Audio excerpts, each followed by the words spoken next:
سلامونه او احترامات. الله دې وکړي چې ټول به روغ او جوړ یاست او ژوند مو ښه روان وي. د یو نوي درس سره بیا ستاسو خدمت کې حاضر یم. ملګرو، لکه څرنګه چې تیر شوی درس موږ او تاسو د verb یا د فعل په اړه باندې خبرې کړې وې. هغه یو معرفت شوی و چې فعل څه ته ویل کېږي، څه ته وایي، دې کې د جمله کې د دې رول څه دی، په دې ما خبرې کړې وې. فعل چې کوم دی دا د جملې ډېر یو مهمه حصه ده. د فعل نه علاوه جمله جوړېدلی نشي، هغې ته موږ جمله ویلی نشي چې هغې کې فعل نه وي، verb نه وي، نو دا امکان نه لري، هغې ته جمله نه ویلی کېږي. لکه څرنګه چې تیر درس کې تاسو ته ما ویلي چې تاسو په جمله سازۍ باندې ډېر کوشش وکئ، فوکس وکئ، ځکه یوه ژبه هېڅکله هم داسې نه زده کېږي چې تاسو صرف او صرف جملې زده کوئ. دا امکان نه لري چې تاسو جملو باندې یو ژبه زده کوئ. نو ښه خبره دا ده چې څه ناڅه بنیادي ګرامر زده کوئ، جمله سازي زده کوئ، او په جملې په ساخت کې ټول نه مهم رول چې کوم دی هغه د verb دی. نو په تیره شوي ویډیو کې موږ هغې صرف معرفت کړی و، هغه انټروډکشن هم کړی و. اوس به لږ تاسو ته یو څو افعال زه د نور در وپېژنم. دا مهم افعال دي او تاسو به لږ فعل باندې نور هم پوه شئ، ځکه چې دغه کوم افعال چې ما اوس راوړي دي، یو خو دا ډېر زیات په روزمره ژوند کې استفاده ترې کېږي، ډېر زیات استعمال والا دي. دویم دا دی چې تاسو لږ نور هم فعل وپېژنئ. دا یې په اصلي حالت کې ما افعال راوړي دي. هر کله چې تاسو بیا په جمله کې استعمالوئ نو د دې حالت بیا بدلیږي، د دې تلفظ بدلیږي، سپیلنګ بدلیږي. نو هغه به بیا هغه د وخت سره خبره کوو. او د هغې نه مخکې چې زه د دې په قسمونو خبرې وکړم، د دې په ګروپونو خبرې وکړم، فعل څو قسمه لري، په څو حالتو دا تقسیم شوی دی، نو تاسو باید فعل سم وپېژنئ تر څو ستاسو دپاره هغه قسمونه، هغه حالتونه اسانه یو تاسو زده کوئ. ځکه دا ډېر مهم درس دی او دې کې یو څو ویډیوګانې نورې هم جوړېدلی شي. بیا زمانو کې هم دې کې تغییرات راځي. نو اول تاسو فعل صحیح وپېژنئ، دې نه بعد به بیا موږ تاسو زمانو ته ځو، د دې حالتونو ته به ځو او د دې قسمونو ته به ځو. اوس زه راځم هغه افعال چې کوم ما دلته راوړي دي. دا ډېر ضروري افعال دي. روزمره ژوند کې دا موږ ډېر زیات استفاده ترې کوو. تاسو دا زده کوئ، واورئ، او دا د فعل د یو verb په فرانسوي ژبه کې دا هغه اصلي حالت دی. ښه، صحیح، دغه افعال شروع کوو. ټول نه اول چې موږ سره کوم دی هغه دی faire. faire ویلی کېږي، مطلب په انګلیسي کې هغه to do موږ ورته وایو، یا کولو ته وایي، یو کار کول. صحیح دی، کولو دپاره. نو دې دپاره موږ تاسو faire استفاده کوو په فرانسوي ژبه کې. ولې دا د دې اصلي حالت دی د یو verb. خو هر کله چې دا تاسو بیا په جمله کې استعمالوئ، یا په مختلفه زمانه کې، تیره شوې زمانه کې، راتلونکې زمانه کې، یا موجوده زمانه کې، نو د دې حالت بیا بدلیږي، د دې تلفظ بدلیږي، د دې سپیلنګ بدلیږي. نو هغه به خپل هغه وخت سره خبرې کوو چې دې کې څه تغییرات راځي. دویم موږ سره دی dire. dire ویلی کېږي ویلو ته. صحیح دی، ویلو ته، یا په انګلیسي کې وایي to tell. زه به ورسره انګلیسي هم وایم. بعضو ملګرو د ډېرو ملګرو انګلیسي زده دی، هغو دپاره به ډېر اسانه وي. دریم موږ سره دی aller. aller به تاسو ډېر دغه افعال به کېدای شي بعضو ملګرو اورېدلي هم ډېر. aller مطلب تګ ته، ویلو ته، تګ ته، تلل، to go. صحیح دی. aller اوس خپل اصلي حالت کې دی. دا یو فعل دی چې کوم اصلي حالت کې دی، خو چې که دا تاسو په جمله کې استعمالوئ نو دې کې بیا تغییرات راځي په زمانو کې. صحیح دی. موږ سره بل فعل دی voir. voir ویلی کېږي لیدلو ته، لیدلو ته. صحیح دی، to see. بل دی موږ سره savoir. savoir ویلی کېږي پوهېدلو ته. صحیح دی، انګلیسي کې موږ وایو to know، پوهېدل. صحیح دی. بل موږ سره دی venir. venir ویلی کېږي راتللو ته. aller تللو ته وایي، venir to come، راتلل، راتګ. صحیح دی. aller to go، تګ دی. venir چې کوم دی نو دا خپل اصلي حالت کې دی. venir ویلی کېږي راتګ ته، راتلل. donner. donner ویلی کېږي ورکولو ته، چې انګلیسي کې ورته وایي to give، ورکول. صحیح دی، to give. prendre. prendre بل موږ سره دی prendre. prendre چې کوم دی هغه اخیستلو ته وایي. هغه اخیستل نه چې په پیسو ته یو شی اخلي.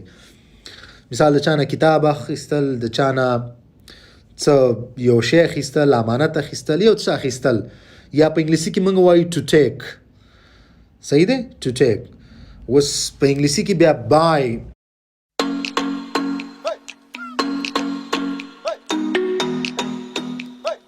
مطلب منګه اخیستلو ته وایو. صحیح دی. چې یو شی ته په پیسو واخلي. prendre چې کوم دی یو چا نه شي اخیستل، صحیح دی. همداسې مثال یو چا سره مثال موبایل زه ته موبایل راخلمه، یو وخت دپاره قلم تېرلمه، صحیح دی، بیا موږ prendre استعمالو. بل موږ سره دی parler. parler به هم تاسو ډېر زیات اورېدلی. ویل دا اوس هغه ویل نه دي، مطلب speak to speak، صحیح دی، یو ژبه ویل، یو ژبه ویل، صحیح دی. aimer ویل کېږي خوښولو ته.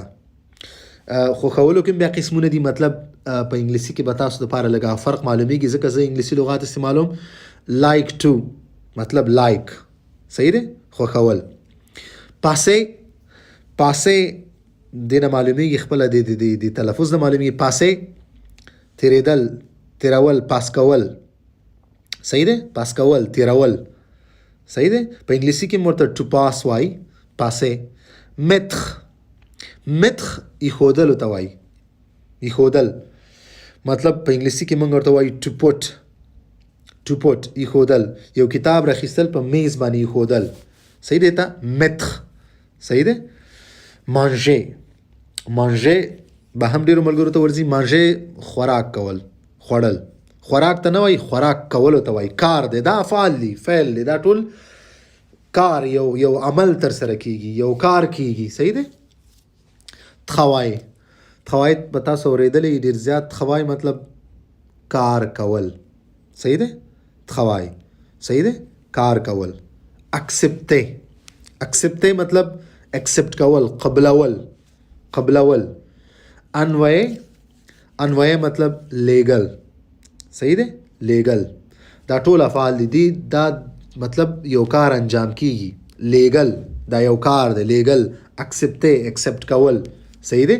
زه یو ځلې بیا ستاسو لپاره تکراروم. faire, dire, aller, voir, savoir, venir, donner, prendre, parler, aimer, passer, mettre, manger, travail, accepter, envoyer. صحیح دی. نو دا ډېر مهم افعال چې څو ما راخیستي وو. بل د دې ننني درس نه غټ مقصد دا دی چې تاسو هغه د اصلي حالت د یو فعل زده کړئ. مثال manger، ما په مثال کې راوړی il mange، هغه خوري، دا موجوده زمانه ده.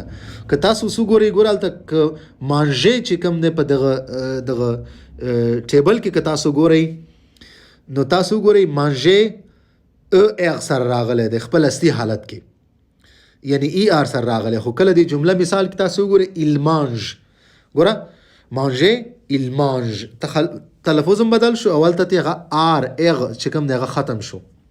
ګوره موږ په جمله کې راوستو. نو خپل یو اصلي حالت چې کوم د فعل دی هغه دغه په کوم چې تاسو ما په ټیبل کې راوړی هم دا دی. په جمله کې دغه تغیرات راځي. اوس ګوره نو موږ راغلی دی، نو parlons.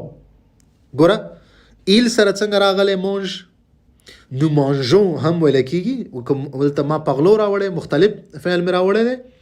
نو mangeons، نو سره ګوره په mange کې هغه فرق راغی، صحیح دی. دغسې په نو parlons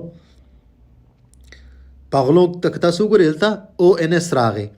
اول ته که تاسو په ټیبل کې خپل د فعل اصلي حالت ته وګورئ هلته er یا er راغلی، او دلته ال نه بعد ons راغلی. ګوره سپیلنګ هم بدل شو، تلفظ هم بدل شو.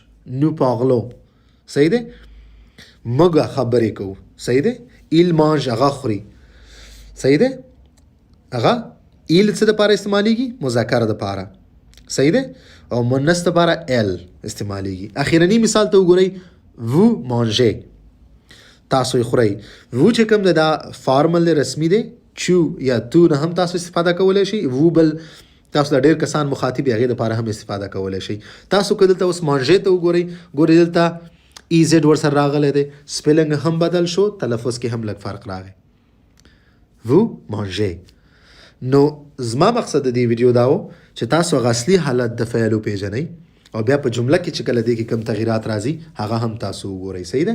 دغسې د فعل چې کوم د مختلف حالتونه دي، څو حالت دي برته څه په راتلونکي ویډیو کې بیا تشریح کوم، او د دې د فعل څو قسمه دي هغه به هم درته څه په راتلونکي ویډیو کې تشریح کوم. نو دغه درې مثال دي: il mange، nous parlons ou manger. نو درس مونږ هم دومره تاسو دغه ټیبل ته وګورئ دغه افعال زده کړئ دې سره جملې جوړې کړئ مختلف ضمیرونو سره او بیا یې په کمنټس کې ماته ولیکئ تر څو زه یې وګورم. دې نه علاوه که تاسو هر څه پوښتنه لرئ درس په اړه باندې د درس نه علاوه تاسو خپلې پوښتنې په کمنټ سیکشن کې کولی شئ. زه به په خپل وخت ستاسو پوښتنو ته جواب درکوم. نو مننه، ویډیو هم دومره وه. په مخه